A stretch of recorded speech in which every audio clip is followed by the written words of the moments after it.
आपने ये फरमाया कि अभी आज भी आपको पीटीआई के कई सीनियर कायदीन मिले और उन्होंने माजरत की है कि ये जो गंडापुर साहब के बयान पे।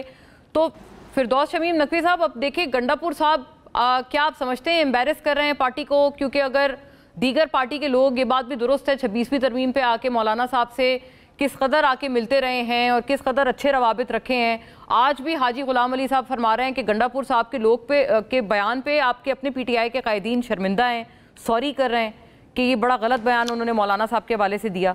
और ये बताएं कि ये जो तनकीद है ये गंडापुर साहब पे सिर्फ JUI वाले नहीं कर रहे। अब आलिया हमजा मलिक साहिबा का मैंने इब्तिदाइये में चलाया है उनका ट्वीट काफ़ी तवील तौर पर, उम्मीद है आपने सुना होगा। उसी के तवज्जुह से गुजारिश कर लेती हूँ। वो कह रही हैं कि 90 दिन का प्लान कहाँ से आ गया, 5 अगस्त को तो तहरीक कहाँ से कहाँ चली जानी थी। तो ये तमाम इतराफ़ से गंडापुर साहब पे तनकीद हो रही है कि पता नहीं मिले हुए हैं। हाफिज़ हमदुल्ला साहब ने भी यही ट्वीट किया है कि तुम ना खुद 3 में हो ना 13 में हो बल्कि 313 में हो, ये आपकी हैसियत है। ये अल्फाज हैं उनके ट्वीट के। बिस्मिल्लाहिर्रहमानिर्रहीम, बहुत मशकूर हूँ कि आप मौका दे रही हैं। पहले शुरू होते हैं कि पाकिस्तान तहरीक इंसाफ के अंदरूनी मामलात के अंदर किसी को दखल देने की ज़रूरत नहीं है। अली मनीन गंडापुर पार्टी में कितने पॉपुलर हैं या नहीं पॉपुलर, उसका फैसला हमारी पार्लिमानी पार्टी करेगी। एक बात हकीकत है कि खैबर पख्तूनख्वा के अवाम ने हमें 2/3 से ज़्यादा अक्सरियत दी और वो चैलेंज जो अली अमीन गंडापुर दे रहे हैं वो जेन्युइन है कि ले आओ तमाम 45 और 47। सिर्फ यहाँ नहीं, पूरे पाकिस्तान में हम ये चैलेंज देने को तैयार हैं। इसलिए हम तो कह रहे हैं ये मैनेज डेमोक्रेसी है, ये फेक हुकूमत है, ये 17 सीटों वाली हुकूमत है, इनको कोई फैसले करने का इख्तियार नहीं। जिन्होंने आइन तब्दील कराया उन्होंने वक्त आने पे ये साबित भी होगा इंशाल्लाह। और जो कुछ इस मुल्क में इस वक्त अदलिया फैसले दे रही है कि 13 जजों का फैसला 9 जजों ने तब्दील किया, जो रिजर्व सीट्स के साथ किया, इस वक्त जो साहिब इख्तिदार हैं करेंगे, जुल्म सितम भी करेंगे, फाशिज्म भी करेंगे और वो एक शरीयत को माइनॉरिटी में तब्दील भी करने की ताकत रखते हैं। लेकिन आवाम के दिल नहीं तब्दील होंगे। आवाम आज भी खड़ी है। जितने सर्वेज हुए हैं इमरान खान साहब के इख्तिदार से हटने के बाद, हर सर्वे में उनकी पॉपुलैरिटी बढ़ती है। जहाँ तक अली अमीन गंडापुर साहब की ज़बान का ताल्लुक है, 2 तलाक का बात है, मैं समझता हूँ उनके ओहदे के लिहाज से उन्हें एहतियात करनी चाहिए और हमें अपनी आइंदा की नस्लों को सबक देने के लिए ज़बान अच्छी रखें, चाहे कंटेंट में आप जितने भी सख्त होना चाहे हो। मैं समझता हूँ जमहूरियत का तकाजा, ख़ास तौर पे जो लोग जिम्मेदार ओहदों में, ये क्योंकि उन्होंने जुमला अगर किसी जलसे में कहते तो मुझे तब भी इतराज़ नहीं होता, ये एक प्रेस कॉन्फ्रेंस का है और हमें कभी कोई इतराज़ नहीं रहा कि अपनी लीडरशिप को being a senior person, a founding member of the party, इससे कि अगर आप कोई चीज़ का इतराक या इतराफ़ कर ले, उससे आप छोटे नहीं होते, बड़े होते हैं। तो मुझे उसमें मसला नहीं है। लेकिन जहाँ तक मौलाना फजलुर रहमान साहब के किरदार का है, तो मैं पहले भी कोई, आपने जिस वक्त बातचीत हो रही थी, मैं उस पर बड़ा मोहतात था। वो काबिल एतबार शख्सियत नहीं है और मैं, ठीक है, the enemy of my enemy is my friend, मैं उस असूल पे बिलीव करता हूँ।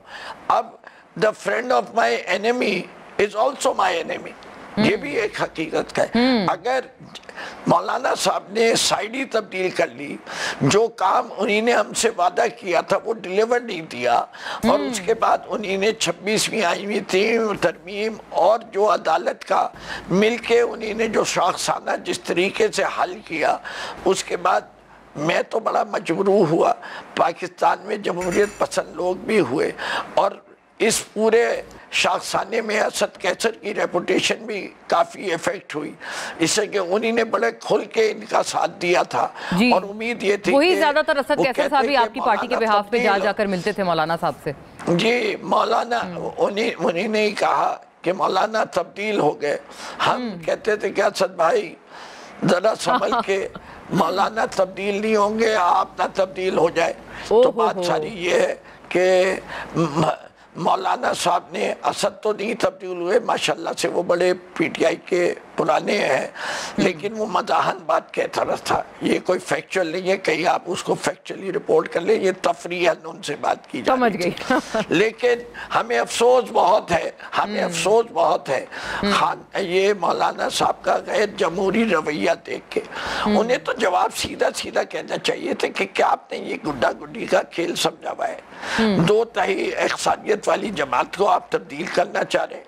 हाँ, आपको अली मनीन गंडापुर पे या इतराज है तो पीटीआई अपना फैसला खुद करेगी। खान साहब कई दफा कह चुके हैं कि अली अमीन गंडापुर अगर तुमने सही नहीं किया, एहतजाज नहीं किया तो मैं तुम्हें हटा दूंगा। तो इसका मतलब ये तो नहीं है कि वो पीटीआई के अलावा कोई और आएगा। अगर पीटीआई के अलावा कोई आएगा तो इसके माने गैर जमहूरी अमल होगा या पीटीआई की धड़ेबाजी की। नहीं, मौलाना साहब तो ये कह रहे हैं कि पीटीआई के अंदर से ही तब्दीली आएगी फिरदौस साहब। और अभी आपने सुना ये हाजी गुलाम अली भी कह रहे हैं 60% एमपी इस खिलाफ हैं, जो कि जल्द आने वाले दिनों में आया हो जाएंगे कि वो चाहते हैं कि गंडापुर साहब तब्दील हो जाएं। आपकी अपनी जमात करेगी, वो नहीं करेंगे। ये हमारा ये नहीं, दोनों चीजें कर रहे हैं। मौलाना साहब का यही तो जबरदस्त आर्ट है, उन्होंने इस जुमले को डाल के एक फॉरवर्ड ब्लॉक की बुनियाद डालने की कोशिश कर रहे हैं पीटीआई। आप समझिए वो क्या कह रहे हैं। तो वो कहेंगे फॉरवर्ड ब्लॉक बना दिया। फॉरवर्ड ब्लॉक किसके कहने पे बनेगा? कौन करवाएगा?